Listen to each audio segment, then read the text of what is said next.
Bueno, hoy vamos a hablar de la bioseguridad en resonancia magnética, un tema bastante importante más para los R1, que ahora están conociendo el tema del resonador y que es importante en cuanto a los objetos que pueden ingresar o no al campo de resonancia.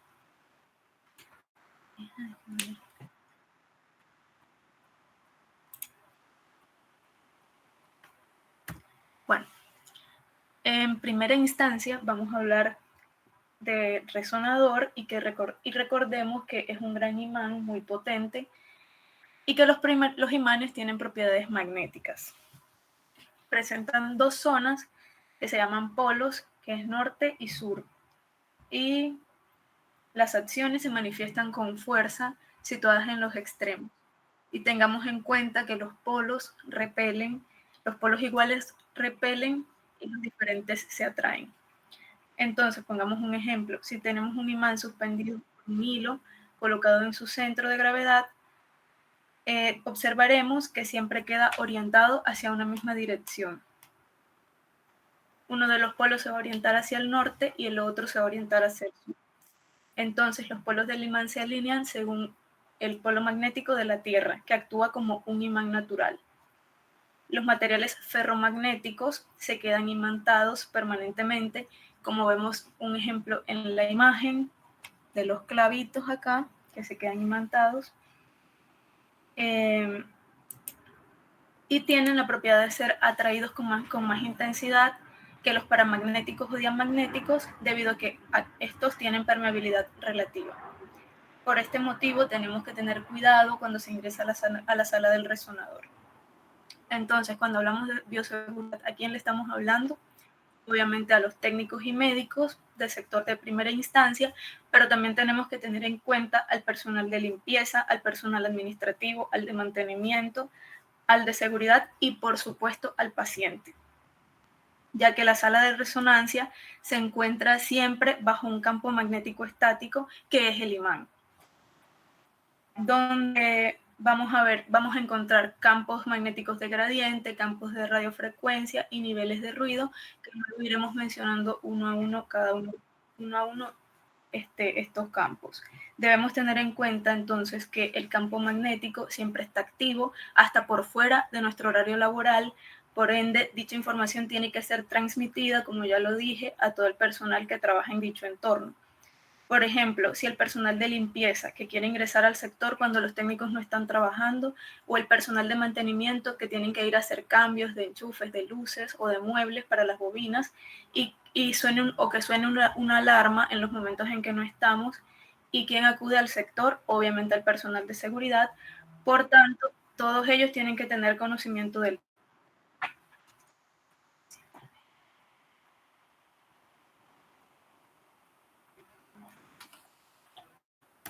Bueno, entonces, ¿cómo está compuesto el ambiente del resonador?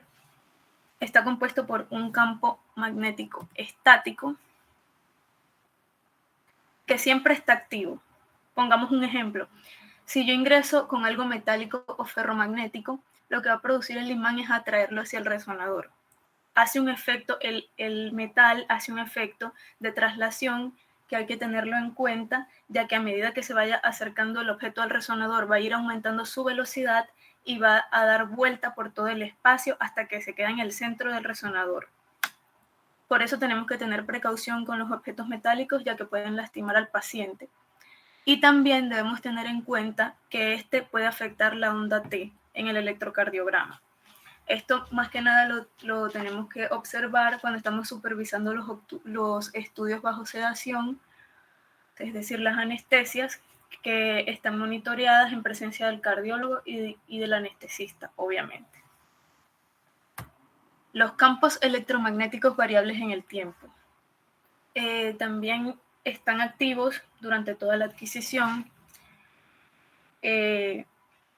Estos campos no los vemos, ya que están dentro de la bobina, que es este que estoy señalando. Es una bobina de gradiente que se introduce dentro del túnel y obviamente no lo vemos porque está cubierto por las carcasas plásticas. Son corrientes eléctricas que van desde un extremo a otro, producen variación del campo magnético, a través de la distancia y el tiempo, produciendo falla o mal funcionamiento de los equipos eléctricos que entran al resonador. El paciente puede sentir a veces que se le mueve la mejilla o el muslo, o puede referir que ve flashes de luz, y esto se debe a la producción de magnetofósforo. La radiofrecuencia es otra cosa que tenemos que tener en cuenta, ya que esta permanece activa durante la adquisición. Esto significa que cuando estamos escaneando o produciendo la imagen, siempre está activa. Esta induce corrientes eléctricas y puede aumentar la temperatura corporal, que es muy importante, ya que puede ocasionar quemaduras en el paciente. Y esto se evita mediante la unidad conocida como SAR, que es la tasa de absorción específica. Es un parámetro en el software que mide la dosimetría de radiofrecuencia que se va a depositar en el tejido a estudiar en el paciente. Por esto es fundamental colocar en el FOB el peso del paciente y tener en cuenta la temperatura de la sala del resonador, que puede llegar hasta los 24 grados, no más que eso. El ruido. El ruido es producido por la vibración de los gradientes cuando pasa la corriente eléctrica. A veces puede ocasionar una hipoacusia temporaria, y para eso, para disminuirlo, se usan los auriculares o tapones auditivos. Bueno, tengamos en cuenta que no todas las herramientas de trabajo que usa el personal de mantenimiento pueden ingresar al resonador. Por esto, si va a ingresar alguno de ellos con una de estas herramientas, es necesario advertirles que no se acerquen mucho al resonador o que la sostengan con mucha fuerza, ya que pueden ser atraídas por el imán y pueden dañar el resonador o lastimar a alguien. Las herramientas que utilizan las personas que instalan el resonador son de titanio y por ende no ocasionan ningún daño. Estos equipos, como aspiradoras o cosas que tienen, o las máquinas que tienen motores muy grandes, no pueden ingresar, son altamente ferromagnéticas. Y bueno, ustedes creen que no puede llegar a ocurrir, pero miren la foto, si ha sucedido. Los tubos de oxígeno son altamente peligrosos, son ferromagnéticos y no pueden ingresar a la sala de resonancia.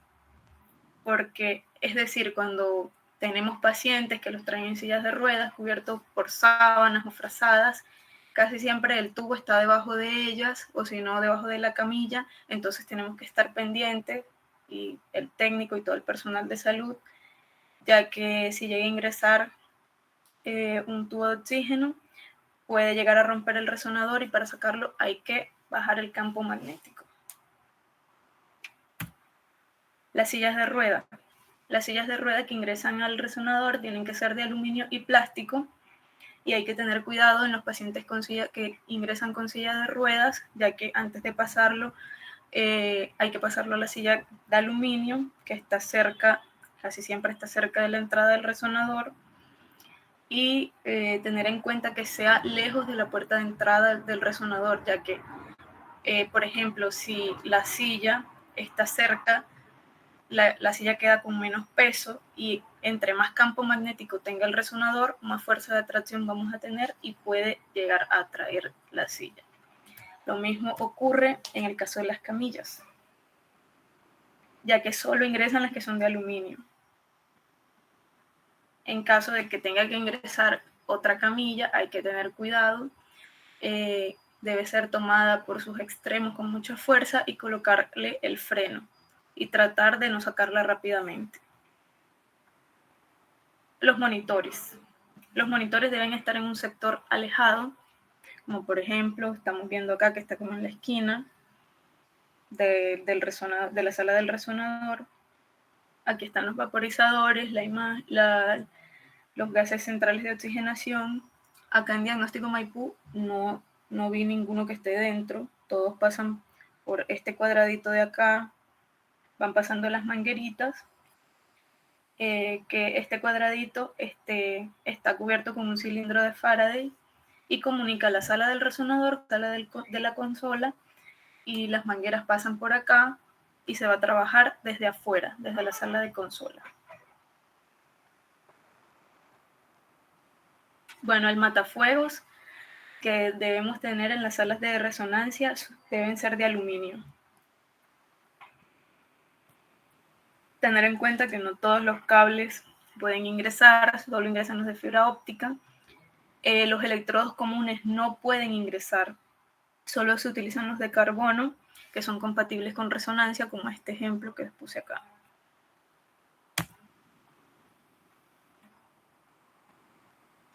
La terminología en resonancia. Bueno, hablamos de seguridad completa, este verdecito, cuando el objeto está libre de componentes metálicos, es no conductivo y no reactivo a la radiofrecuencia. La seguridad condicional, este que está acá, que el objeto o implante es seguro bajo ciertas condiciones probadas. Y este que significa no seguro, es decir, que no ingresan nunca al resonador, que son objetos que bajo la acción del campo magnético son peligrosos y pueden producir lesiones. Bueno, tener en cuenta esto para los pacientes cuando ingresan a hacerse una resonancia, que no pueden ingresar objetos metálicos, no ingresan horquillas, anillos, pendientes. También depende del estudio, de la zona donde vamos a realizar el estudio, ¿no?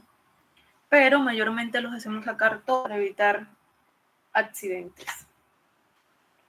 No pueden ingresar ni tarjetas de crédito, ni relojes, herramientas o equipos de limpieza como martillos, llaves, todo lo que ya les dije, ¿sí? Esto lo vamos a necesitar, casi siempre estamos haciendo preguntas de esto en el grupo y acá se lo simplifiqué para que lo tengan, si quieren le sacan una captura. Traté de buscar también todo lo que hemos preguntado durante el año que no puede ingresar al resonador. Los marcapasos, los desfibriladores, los implantes cocleares, los neuroestimuladores, el estimulador de crecimiento óseo, aunque estuve leyendo que habían algunos que sí ingresaban, lo que hicieron desde hace 10 años, me parece. Las bombas de infusión de medicamentos no pueden ingresar, tampoco las de insulina, los catéteres de Swan-Ganz, implantes dentales imantados, implantes oculares magnéticos, dispositivos activados magnética o eléctricamente, los stent, los clips de aneurisma cerebral, ya que van por fuera de la pared del vaso, las válvulas cardíacas. Hay que tener en cuenta que algunos tatuajes contienen partículas metálicas y pueden interferir con el campo magnético y pueden ocasionar quemaduras. También algunos productos de maquillaje, lociones o desodorantes.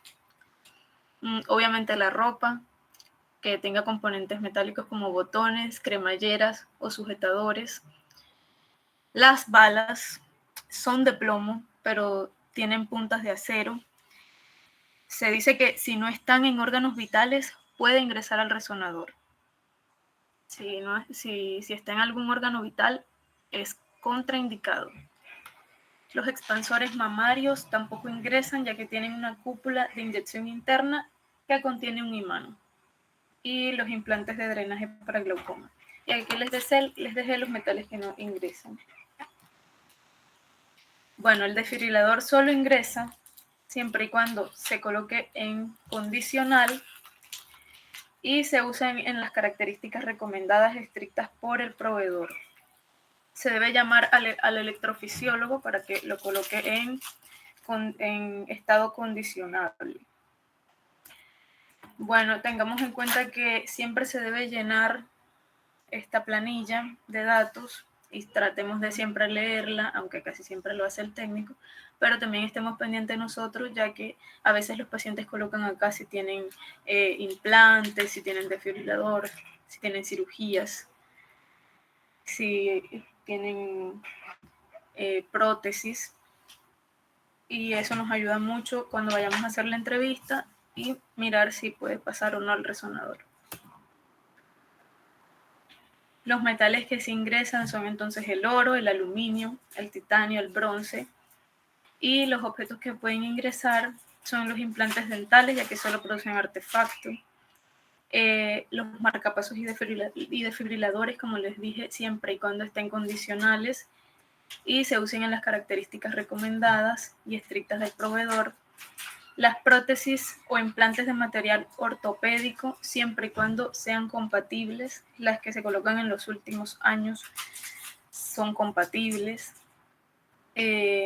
Los coils de embolización de platino y tienen un efecto electrostático que les permite adherirse a la pared arterial, por tanto no van a tener ningún efecto. Los anillos de anuloplastía, las endoprótesis, los catéteres y alambres guía en los procedimientos intervencionistas, las válvulas de derivación, los catéteres epidurales, el DIU, dispositivo subcutáneo, todos estos pueden ingresar. Los estenconarios, las válvulas mecánicas solo ingresan si son de esta marca de SteelJute o Carbomedics, ya que la fuerza del campo magnético no es superior a la ejercida durante sístole y diástole. Y cualquier cosa que no tengamos acá, obviamente tenemos que preguntarlo en el grupo. Bueno, si hay un problema con el cortocircuito, hay varios botones dentro de la sala y en las consolas que al oprimirlo apaga toda la parte eléctrica del resonador. Se apagan los gradientes y el sistema de radiofrecuencia. Y hay otro botón dentro del resonador que solo se apaga si está en riesgo la vida del paciente, que es el quench. Este produce un escape de helio que provoca la pérdida de la superconductividad. Jamás aprieten ese botón si no está en riesgo la vida del paciente. Si está en riesgo o un riesgo intermedio, llaman a la firma proveedora para que baje el campo de forma manual. Bueno, estudios de resonancia en gestantes. Se recomienda evitar en los primeros 3 meses de gestación, salvo que el riesgo-beneficio indique que se debe realizar, ya que es un periodo que dice que tiene mayor cantidad de abortos espontáneos. No se puede aplicar gadolinio durante el embarazo, ya que atraviesa la barrera placentaria y llega a la vejiga del feto. Y el clearance entre el feto y la paciente hace que el gadolinio permanezca más tiempo en el cuerpo. También a veces le suelen hacer estas preguntas de los agentes de contraste en lactancia materna.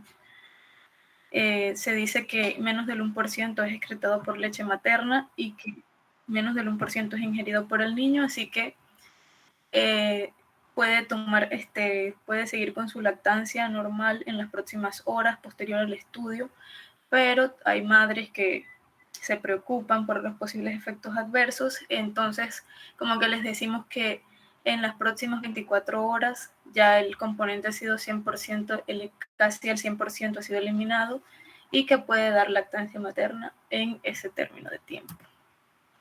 Y tener en cuenta a los pacientes que tienen claustrofobia.